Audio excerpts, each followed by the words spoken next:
Valerie M. aus Bad Kreuznach fragt: Guten Tag. Welche unterschiedlichen Schnarchtypen gibt es eigentlich und wie unterscheiden die sich voneinander? Gibt es für jeden Schnarchtyp auch spezifische Behandlungsmöglichkeiten?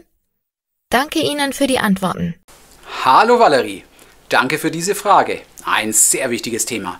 Findet man nämlich heraus, welcher Schnarchtyp man ist, kann man viel zielgerichteter dagegen vorgehen. Am Ende des Tages kann das nicht nur Beziehungen retten, sondern auch die eigene Gesundheit schützen.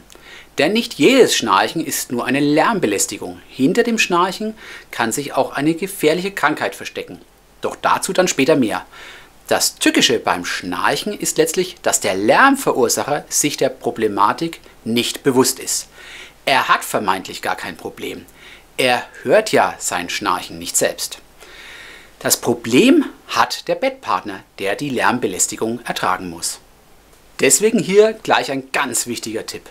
Der Lärmverursacher muss das Problem überhaupt erstmal erkennen und insbesondere emotional akzeptieren.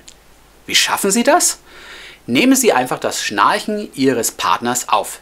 Ich kann hier beispielsweise die Smartphone-App SnoreLab wärmstens empfehlen. Die überwacht den gesamten Schlaf auf nächtliche Schnarchgeräusche. Am nächsten Morgen können Sie dann dem Lärmverursacher seine akustischen Entgleisungen auf Ihrem Smartphone vorspielen. Ich kann Ihnen versichern, dass Sie damit das maximale Problembewusstsein schaffen werden. Aber nun, liebe Valerie, zu Ihren Fragen. Welche Schnarchtypen gibt's? Wo liegen jeweils die Ursachen? Und wie kann man am besten dagegen vorgehen? Grundsätzlich kann man 4 verschiedene Schnarchtypen unterscheiden.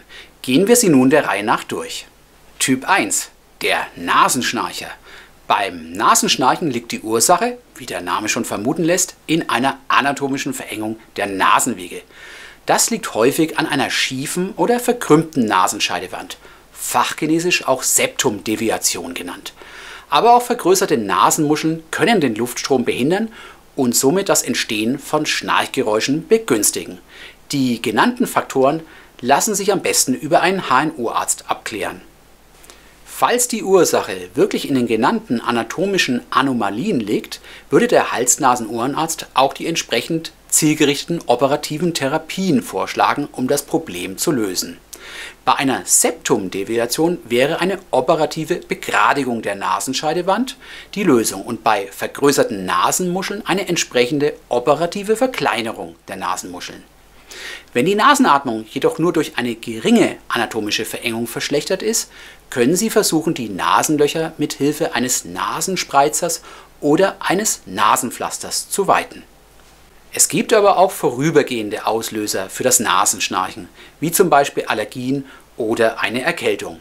In diesen Fällen ist natürlich eine konservative Herangehensweise angezeigt, etwa durch die Anwendung von Nasensprays oder Tropfen zur Reduzierung von Schleimhautschwellungen.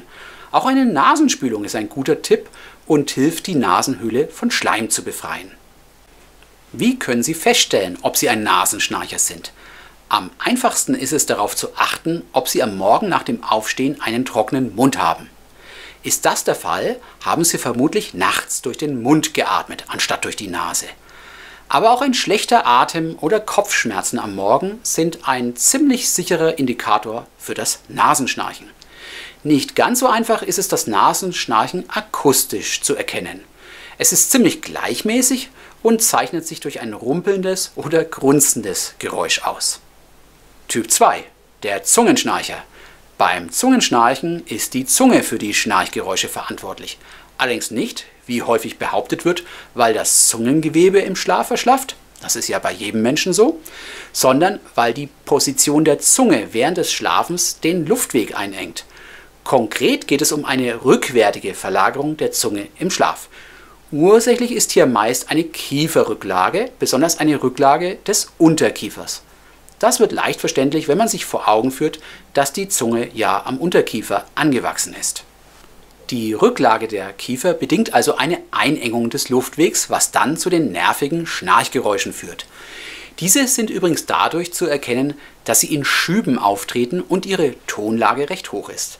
Falls Sie nur in Rückenlage schnarchen, können Sie sehr sicher sein, dass Sie ein Zungenschnarcher sind. Das bringt uns auch sofort zur geeigneten Therapie. Sie sollten sich nämlich unbedingt die Rückenlage im Schlaf abgewöhnen. Am besten machen Sie das mit einer speziellen Rückenlageverhinderungsweste. Die verhindert, dass Sie sich im Schlaf auf den Rücken drehen können. Durch das Vermeiden der Rückenlage stellen Sie nämlich sicher, dass Ihre Zunge im Schlaf nicht direkt in Ihren Rachen rutscht, was nämlich für Ihre nächtliche Atmung äußerst ungünstig wäre. Zum Thema Positionstraining und Rückenlage vermeiden gibt es natürlich auch ein eigenes Video hier auf meinem Kanal. Der Link ist wie immer unten in der Infobox. Die zweite Strategie gegen das Zungenschnarchen ist das Verwenden einer sogenannten Anti-Schnarchschiene, auch als Zahnschiene bekannt. Die Funktionsweise der Zahnschiene beruht auf der Vorpositionierung des Unterkiefers und damit der Zunge. Sie wird im Schlaf im Mund getragen und öffnet den Atemweg, was in Folge das Zungenschnarchen erheblich reduziert. Zur Zahnschienentherapie gibt es natürlich auch ein eigenes Video. Der Link ist unten in der Videobeschreibung. Kommen wir zum Schnarchtyp Nummer 3, dem Mundschnarcher. Die Ursache liegt hier an einem durch Gewebe verengten Übergang von der Mundhöhle zum Rachen. Typische Verursacher des Mundschnarchens sind voluminöse Gaumenmandeln, ein übergroßes Gaumensegel oder ein überdimensioniertes Gaumenzäpfchen. Diese Gewebe erschlaffen im Schlaf und werden anschließend durch die ein- bzw. ausgeatmete Luft in Vibrationen versetzt, wodurch die Schnarchgeräusche entstehen. Diese sind meist gleichmäßig und an ihrem flatternden oder rumpelnden Ton zu erkennen. Es klingt oft so, wie wenn ein schlaffes Segel im Wind flattert. Was können Sie tun? Auch hier gibt es wieder verschiedene Methoden. Wenn es beispielsweise am übergroßen Gaumensegel oder Zäpfchen liegt, dann sollten Sie unbedingt die sogenannte Velo-Mount-Therapie in Erwägung ziehen. Das ist ein medizinischer Draht, der mit einem Silikonschlauch umwickelt ist. Dieser Anti-Schnarchring wird in den Gaumen eingeführt und stabilisiert das flatternde Gaumensegel und das Zäpfchen. Da ich auch zur Velo-Mount-Therapie ein eigenes Video produziert habe, verzichte ich hier auf die Details. Schauen Sie sich gerne hierzu das Video an. Der Link ist unten in der Infobox. Wenn das Mundschnarchen an stark vergrößerten Gaumenmandeln liegt, kann eventuell eine operative Gaumenmandelentfernung, die sogenannte Tonsilektomie, in Erwägung gezogen werden. Wiewohl ich sagen muss, dass diese operative Vorgehensweise in den allermeisten Fällen zu invasiv sein dürfte. Zumindest wenn es nur um die Therapie des Mundschnarchens geht. Auch zur Tonsilektomie gibt es ein eigenes Video, den Videolink finden Sie in der Videobeschreibung. Wenn Sie Mundschnarcher sind, ist es ganz besonders wichtig, am Abend auf Alkohol zu verzichten, denn Alkohol relaxiert die Gewebe in der Mundhöhle noch zusätzlich und fördert somit das Schnarchen. Kommen wir zum Schnarchtyp Nummer 4, dem sogenannten Rachenschnarcher. Das ist die mit Abstand bedenklichste Form des Schnarchens, weil sich dahinter extrem häufig eine chronische Krankheit, nämlich die obstruktive Schlafapnoe, versteckt. Ursache ist eine Luftraumeinengung zwischen dem Zungengrund und der Rachenhinterwand. Dies verursacht dann nicht nur extrem laute und besonders unregelmäßige Schnarchgeräusche, sondern führt nicht selten zu erheblichen Atemflussreduzierungen bis hin zu Atemaussetzern. Dann spricht man von einer Schlafapnoe. Die Luftraumeinengung im Rachen zeigt sich besonders häufig bei Menschen, die unter Adipositas leiden. Aber auch Menschen mit einem zu schmalen Kiefer oder einer Kieferrücklage sind oftmals Rachenschnarcher oder sogar von Schlafapnoe betroffen. Was sollten Sie tun? Wenn Sie besonders lautes und unregelmäßiges Schnarchen Ihres Bettpartners mit längeren Pausen dazwischen wahrnehmen, sollten Sie alarmiert sein. Es gilt nämlich abzuklären, ob es sich wirklich nur um das Rachenschnarchen handelt oder um eine gesundheitsgefährdende obstruktive Schlafapnoe. Ganz konkret sollten Sie Ihren Partner sofort zum HNO-Arzt schicken, damit dieser durch eine sogenannte Polygraphie-Untersuchung abklären kann, ob es nicht eventuell eine behandlungswürdige Schlafapnoe ist. Die Schlafapnoe wird hinsichtlich der Gefährlichkeit meist völlig unterschätzt. Das ist der Grund, warum ca. 80% der Schlafapnoeker keine Diagnose haben. Die Betroffenen denken nämlich, dass es sich einfach nur um lästiges Schnarchen handelt und gehen dementsprechend nicht zum Arzt. Dass sich dahinter eine schwerwiegende Erkrankung verstecken kann, erfahren die Betroffenen häufig erst dann, wenn bereits gefährliche Folgeerkrankungen wie etwa Typ-2-Diabetes oder Herz-Kreislauf-Erkrankungen entstanden sind. Wenn Sie sich informieren möchten, wie die Schlafapnoe beim HNO-Arzt abgeklärt wird bzw. diagnostiziert wird, schauen Sie sich bitte das entsprechende Video hier auf meinem Kanal an. Der Link ist unten in der Infobox. Die aufmerksamen Zuschauer werden mittlerweile gemerkt haben, dass die genannten 4 Schnarchtypen nicht immer eindeutig voneinander abgegrenzt werden können.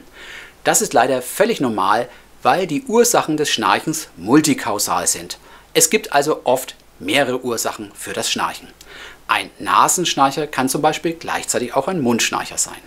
Diese Überlappungen zwischen den 4 Schnarchtypen verdeutlichen die komplexe Natur des Schnarchens und betonen die Notwendigkeit einer umfassenden Ursachenabklärung. Denn nur diese kann zu einer zielgerichteten Therapie des Schnarchens führen. Um die verschiedenen Faktoren, die zum Schnarchen beitragen, erfassen zu können, ist eine interdisziplinäre Zusammenarbeit zwischen HNO-Arzt, Schlafmediziner und Zahnarzt notwendig. Je präziser die Identifikation der Ursachen, desto effektiver die Auswahl der geeigneten Therapieoptionen. Denn diese sind dringend notwendig, um die Lebensqualität der Betroffenen zu verbessern. Vielen Dank für Ihre Frage. Ich hoffe, ich konnte mit meiner Antwort helfen. Wenn Sie darüber hinaus noch weitere Fragen haben, nutzen Sie bitte hier die Kommentarfunktion und vergessen Sie bitte insbesondere nicht, meinen Kanal zu abonnieren und die Glocke zu drücken, damit Sie keins meiner neuen Videos verpassen. Ich veröffentliche hier auf meinem Kanal regelmäßig neue Inhalte und beantworte darin Fragen rund um die Themen Atmung, Schlafen und Schlafapnoe.